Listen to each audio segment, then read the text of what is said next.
엄마는 오랜만에 참석한 모임에서 만난 친구 2명과 우리 집에서 낮부터 수다를 떨며 가볍게 맥주를 마시고 있었다. 나는 새벽까지 게임을 하고 오후 늦게까지 잠을 자다 화장실이 급해 일어나 거실로 나갔다가 그녀들과 정면으로 마주쳤다. 그중 한 분인 미숙 아주머니가 나를 보고 화들짝 놀라며 반가워했다. 어머나, 너가 창식이구나. 조그만 하던 게 벌써 이렇게 컸구나.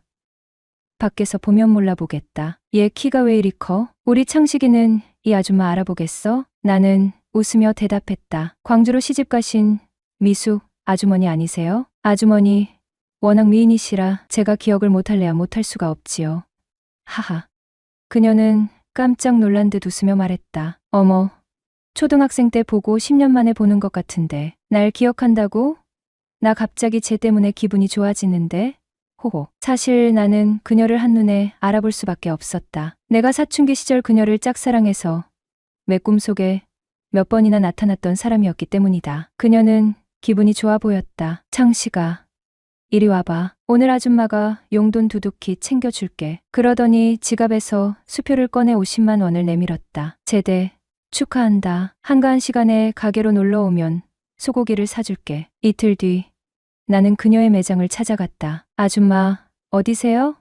잠깐 볼일 보러 나갔다는 종업원의 말을 듣고 그녀에게 전화를 걸었다. 응, 그래. 우리 창식이 왔구나. 나 곧 도착할 것 같은데 앞에 나와서 기다릴래? 매장 앞으로 나가 3분쯤 기다렸더니 검정색 아우디 한 대가 내 앞에 멈춰섰다. 차창이 내려지며 익숙한 목소리가 들려왔다. 창식아 타. 나는 놀라며 말했다. 헉, 미숙 아주머니 차예요? 그녀는 환히 웃으며 말했다. 응, 빨리 타. 우리 드라이브나 하러 가자. 그렇게 우리는 백운호수로 향했다. 그곳은 둘레길도 잘 조성되어 있고 오르래도 탈 수 있는 공원이 있어 한참을 즐겁게 걸으며 시간을 보냈다. 이후 근처 식당에서 소고기를 먹으러 갔다.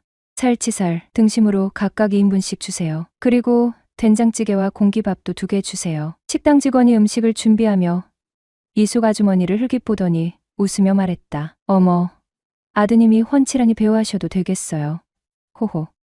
그날 그녀와 보낸 시간이 내게는 잊을 수 없는 추억으로 남았다. 하지만 그 후로 한참 동안 그녀를 잊고 살았다. 벌써 3년 전 이야기니까 그저 희미한 기억이 되어가고 있었다. 어머니의 친구분과 본격적으로 가까워진 것은 내가 군에서 제대한 직후였다. 사실 그녀는 내가 어릴 때부터 알고 지내던 분이었다. 그녀는 전라도 출신의 남자와 결혼해서 멀리 광주에서 살다 보니 그동안 얼굴을 볼 일이 거의 없었다. 그런데 내가 군에서 제대하고 얼마 지나지 않아 그녀가 다시 서울로 올라와 우리 동네 근처에서 파리바게트를 인수하면서부터 상황이 달라졌다. 그때부터 그녀는 우리 집에 자주 놀러 오기 시작했고 종종 밥을 같이 먹으며 이야기를 나누곤 했다. 그녀는 결혼을 비교적 늦게 해서 그런지 자녀들이 아직 고등학생과 중학생이었다. 그런 이야기를 들으면서도 나는 그녀와의 대화가 즐거웠다. 당시 나는 내 인생이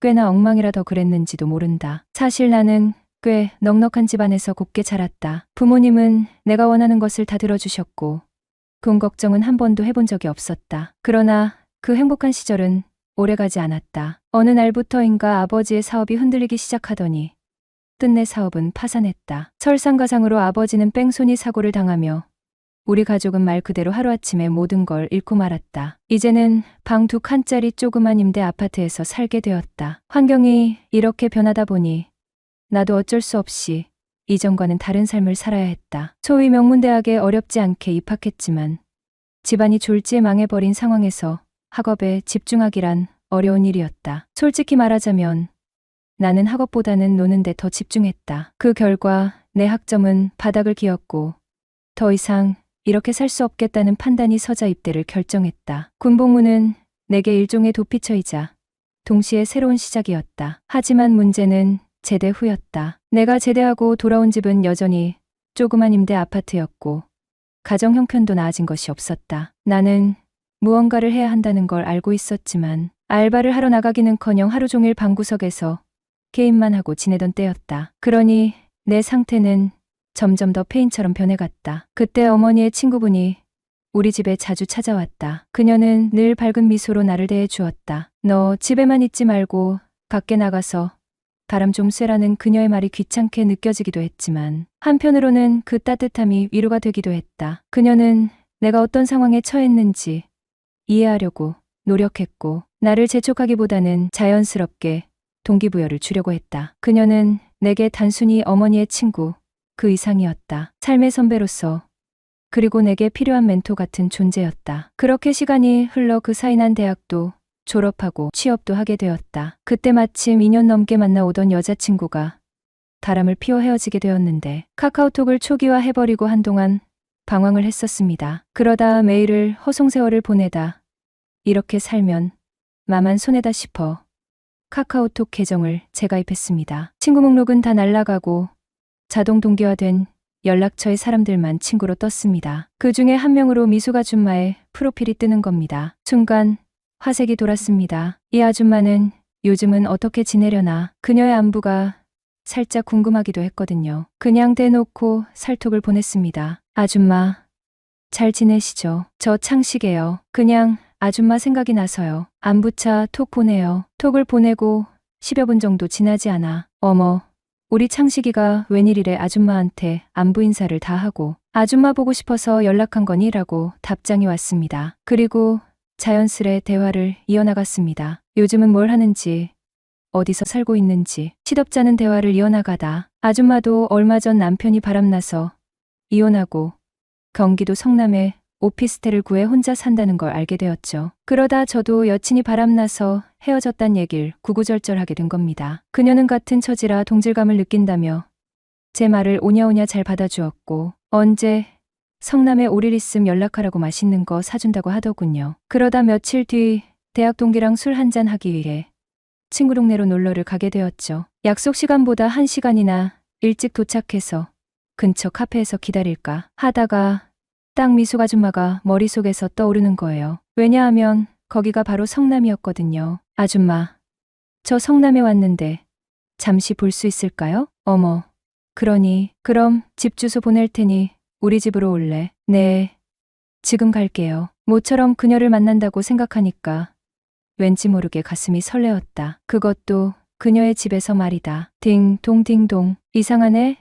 분명히 집 주소대로 잘 찾아왔는데 어딜 갔나? 나는 다시 한번 벨을 누르려고 손이 가는데 철커덕 하는 소리와 함께 문이 열리면서 아이고, 이게 누구야? 창식이 아니니 어서 와. 아줌마가 목욕 중이었거든. 미숙이 아줌마는 목욕을 하다가 나왔다며 커다란 타올만을 걸친 채 나를 반겨주는데 나는 잠시 묘한 기분이 들었지만 엄마의 친구이기에 얼른 시선을 다른 곳에 돌리면서 인사를 하였다. 안녕하세요, 아줌마. 응, 그래야 창식이가 너무 멋지게 자랐네.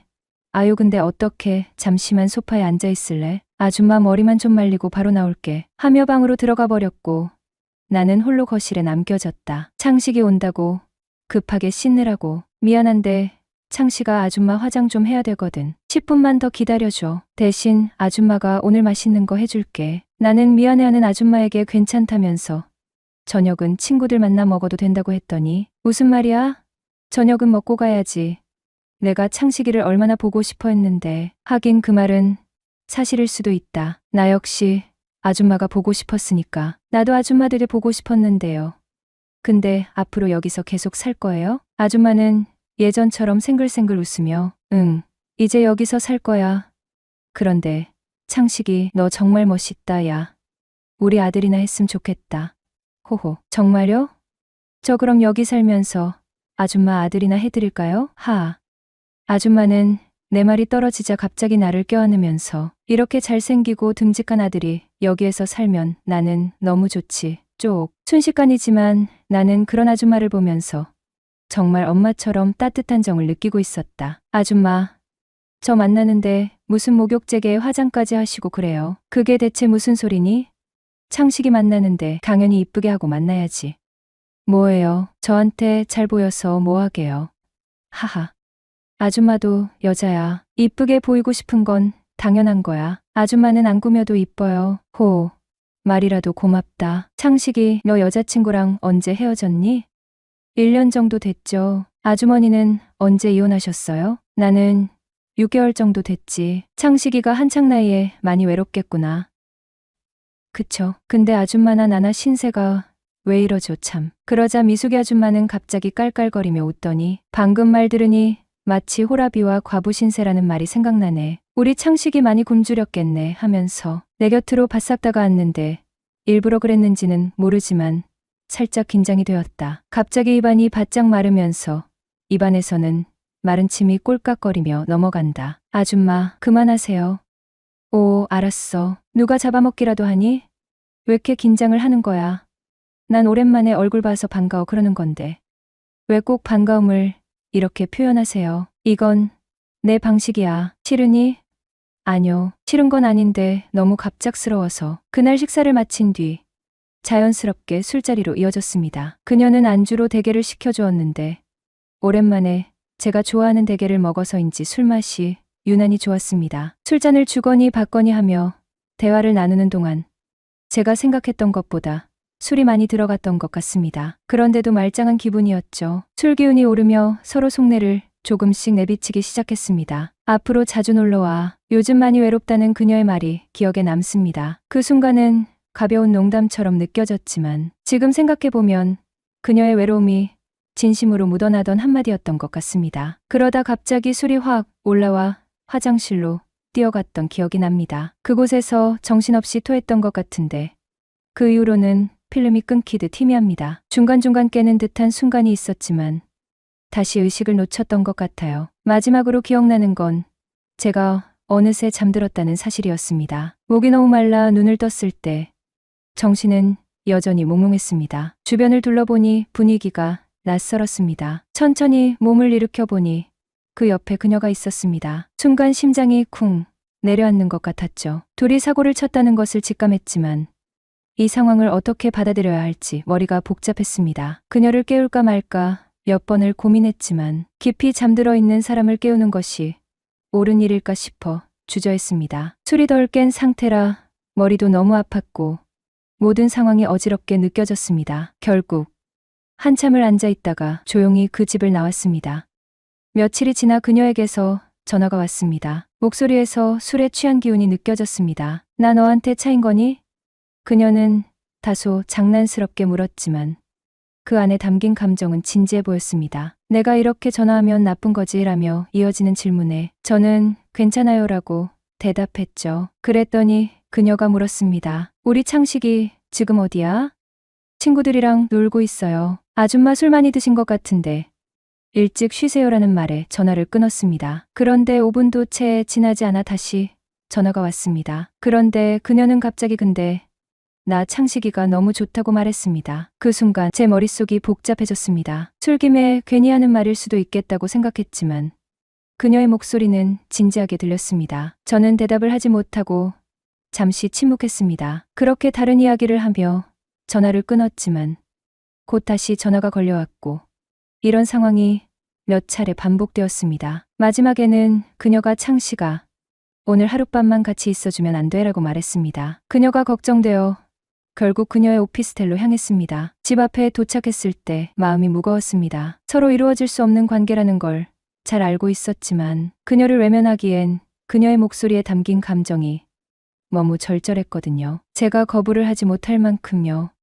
세상에는 우리처럼 복잡한 관계에 얽힌 사람들이 얼마나 될까요? 모두가 행복한 연애만을 할 수 있다면 얼마나 좋을까요? 하지만 인생은 늘 예상치 못한 순간과 선택의 연속인 것 같습니다.